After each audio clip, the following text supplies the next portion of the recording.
আমেরিকার মানুষের জীবনের দাম অনেক, ইউরোপের একটি মানুষের জীবনের দামও অনেক। Every life matters for Europe, for America. কিন্তু যখন আরবের কথা আসে, যখন সাধারণ নিরীহ মুসলমানের কথা আসে, তখন তাদের প্রাণের কোনো দাম নেই। খাতায় কলমে লেবাননের সঙ্গে ইসরায়েলের চলছে যুদ্ধবিরতি, আর এই যুদ্ধবিরতির গ্যারেন্টার খোদ ডোনাল্ড ট্রাম্প, আমেরিকা যুক্তরাষ্ট্রের প্রশাসন। অথচ চিত্র অত্যন্ত ভয়াবহ। আমেরিকার তত্ত্বাবধানে লেবানন এবং ইসরায়েলের মধ্যে স্বাক্ষরিত হয়েছে যুদ্ধবিরতির চুক্তি।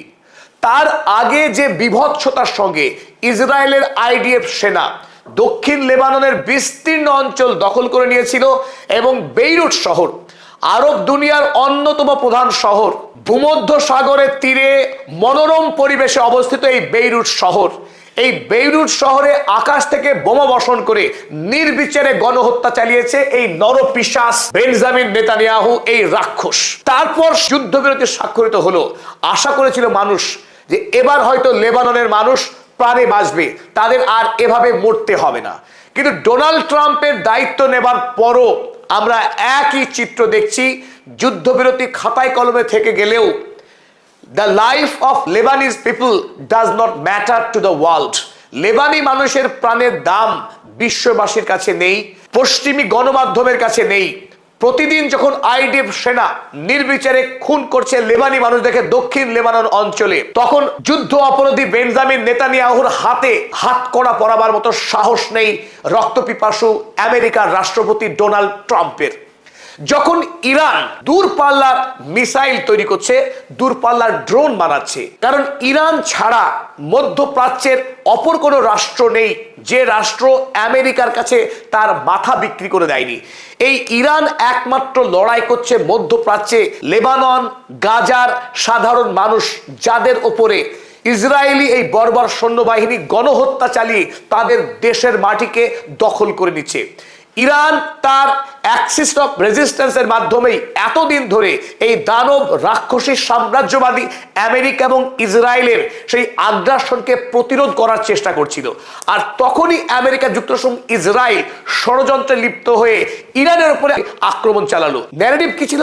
ইরান নাকি পারমাণবিক বোমা বানাতে চলেছে, যে বোমা মানব জাতির জন্য অত্যন্ত ভয়ঙ্কর হয়ে যাবে, আমেরিকার জন্য হুমকি।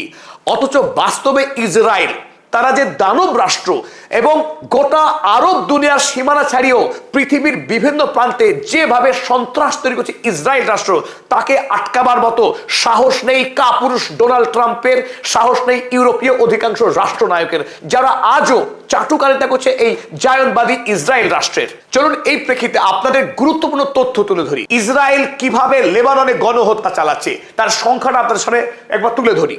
1 মে 30 জন লেবাননের মানুষকে খুন করেছিল আইডিএফ সেনা। 2 মে সেই সংখ্যা বেড়ে গিয়ে দাঁড়ায় 41-এ। তারপর 3 মে 2 জন, 4 মে 32 জন এবং 12টি গ্রামকে পুরোপুরি খালি করে দিয়েছে এই বর্বর আইডিএফ সেনা।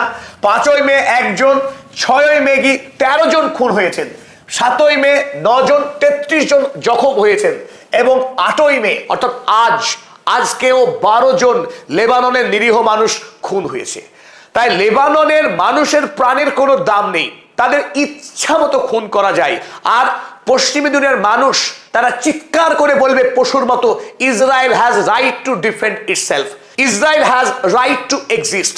অথচ Lebanon does not have right to exist. লেবাননের মানুষের বাঁচার অধিকার নেই। তাই এই পশ্চিমী দুনিয়া, আমেরিকা, ইউরোপের মানুষদেরকে আরো একবার আমরা ধিক্কার জানাচ্ছি তাদের এই দ্বিচারিতার কপটতার জন্য। আর তার ফলে আমরা একটা গুরুত্বপূর্ণ চাঞ্চল্যকর তথ্য বাইরে আসলো, একটা সমীক্ষার ফল আমাদের হাতে এসেছে। আজ রয়টার্সের পক্ষে প্রকাশ করা হয়েছে। এই মুহূর্তে পৃথিবীর মধ্যে সবচাইতে বিপজ্জনক রাষ্ট্র কোনগুলি তাদের একটি তালিকা বানানো হয়েছে।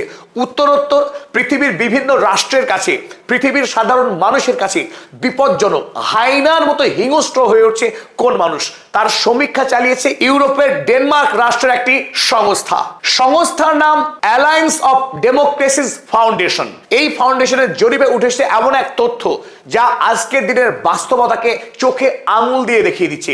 পৃথিবীর মধ্যে এই মুহূর্তে সবচাইতে নারকীয়, দানবীয়, ভয়ঙ্কর রাষ্ট্রের নাম ইসরায়েল। গোটা পৃথিবীতে অশান্তির জন্য, যুদ্ধের জন্য, রক্তক্ষরণের জন্য, খুনের জন্য যে রাষ্ট্র সব থেকে দায়ী তার নাম ইসরায়েল। তার প্রাপ্ত নাম্বার -32। আর এই ইসরায়েল রাষ্ট্রকে খুনে গণহত্যায় যে রাষ্ট্র অকাতরে সাহায্য করে আসছে অস্ত্র দিয়ে, অর্থ দিয়ে, তার নাম মার্কিন যুক্তরাষ্ট্র। তাই মার্কিন যুক্তরাষ্ট্রকে এই তালিকায় দ্বিতীয় বৃহত্তম হায়ানা হিসেবে চিহ্নিত করা হয়েছে। তার প্রাপ্ত নাম্বার -16। যে আমেরিকা এমনকি খ্রিস্টান চার্চ, সেই চার্চের যিশুর মূর্তিকে যখন আইডিএফ সেনারা ভাঙছে, তাতেও নির্বিকার আমেরিকা। কারণ ইসরায়েলের আইডিএফ সেনাদের সবকিছু করার অধিকার আছে। তারা গাজাতে গণহত্যা করতে পারে, তাতেও সমর্থন হচ্ছে আমেরিকা যুক্তরাষ্ট্রের সেনেটের। ইসরায়েলি আইডিএফ সেনা যিশুর মূর্তি ভাঙতে পারে, তাতেও সমর্থন থাকে ডোনাল্ড ট্রাম্পের। এটাই ধৃষ্টতা, আর এটাই ডোনাল্ড ট্রাম্পের মূল্যবোধ, এটাই ডোনাল্ড ট্রাম্পের চরিত্র। কারণ তার সবচাইতে আদরের বন্ধু জেফ্রি এপস্টিন একজন নারকীয় ধর্ষণকারী। অথচ দেখুন কন্ট্রাস্ট, এই তালিকাতে এক উজ্জ্বল ব্যতিক্রম, তার নাম চায়না, যার প্রাপ্ত নাম্বার +7। জল জল করছে তার অবস্থান, যে পৃথিবীতে শান্তিবাদী আমেরিকা ইসরায়েল যেখানে -32 -16 স্কোর করছে, সেখানে চায়না স্কোর করছে +7 মার্কস। এখান থেকে বোঝা যাচ্ছে ইউরোপের মাটিতে এই মুহূর্তে চায়নার গ্রহণযোগ্যতা হু হু করে বাড়ছে।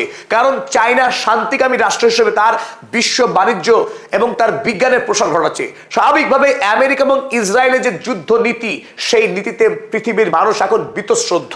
এই দানবীয় স্বৈরাচারী রাষ্ট্রের কাছে হাহুতাশ করে, কান্না করে, অনুনয় বিনয় করে কোনোভাবেই পৃথিবী মুক্তি পেতে পারে না।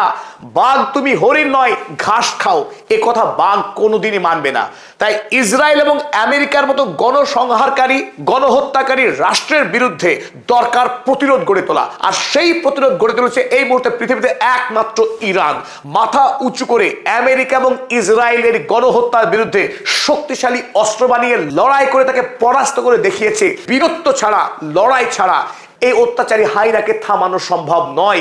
মানবতার কোনো কথায় আমেরিকা বা ইসরায়েল ভুলবে না, তাকে অস্ত্র দিয়েই, লড়াই দিয়েই থামাতে হবে।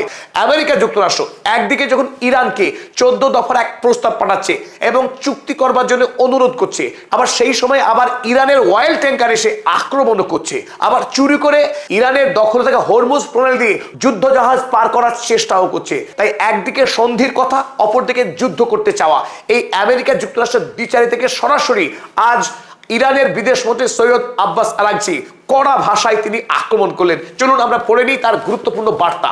Every time a diplomatic solution is on the table.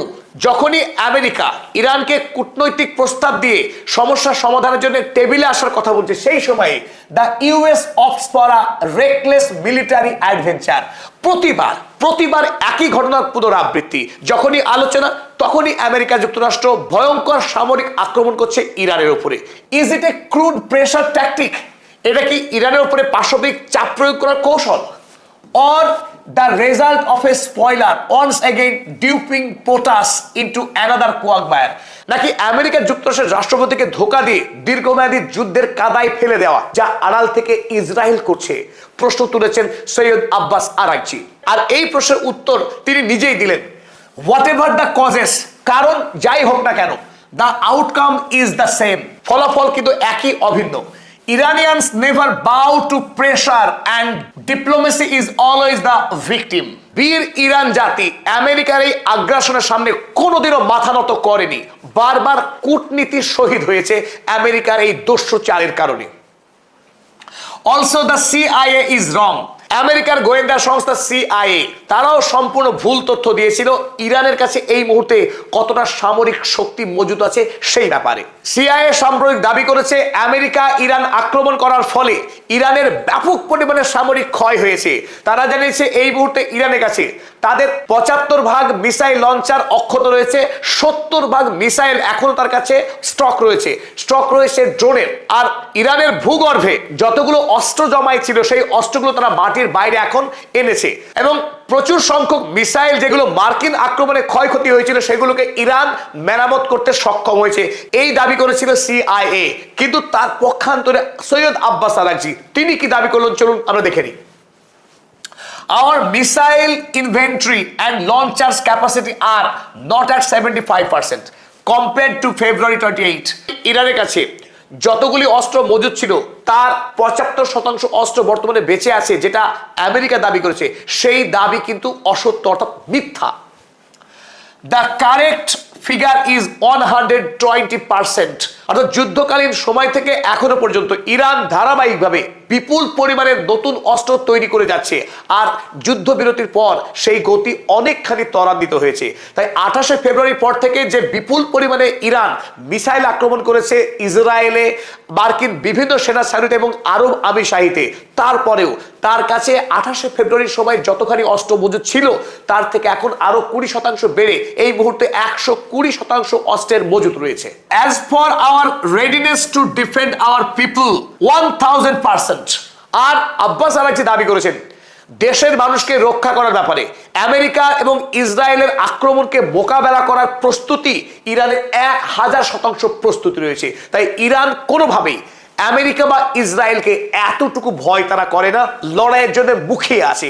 আর এই প্রেক্ষিতে আরো একটি বড় আপডেট আপনাদের দিয়ে রাখি, যারা পশ্চিমী দুনিয়া আমেরিকা কিংবা ইউরোপের মতো উন্নত দেশে চাকরি করতেন মোটা মাইনের, তার একটা বড় অংশ ইরানিরা এই মুহূর্তে দেশে ফিরে এসেছেন এবং ইরানের হয়ে লড়াই করবার জন্য জান ফাদা অভিযানে নিজেদের নাম লিখিয়েছেন। ইরানিদের দেশের প্রতি ভালোবাসা এত গভীরে, যারা পশ্চিমী দুনিয়ায় অবহেলায় উন্নততর জীবন কাটাতে পারতেন, সেই তারাও আজ দেশের বিপদে দেশে ফিরে এসে লড়াই করে শহীদ হওয়ার জন্য জান ফাদা অভিযানের নাম লিখিয়েছেন।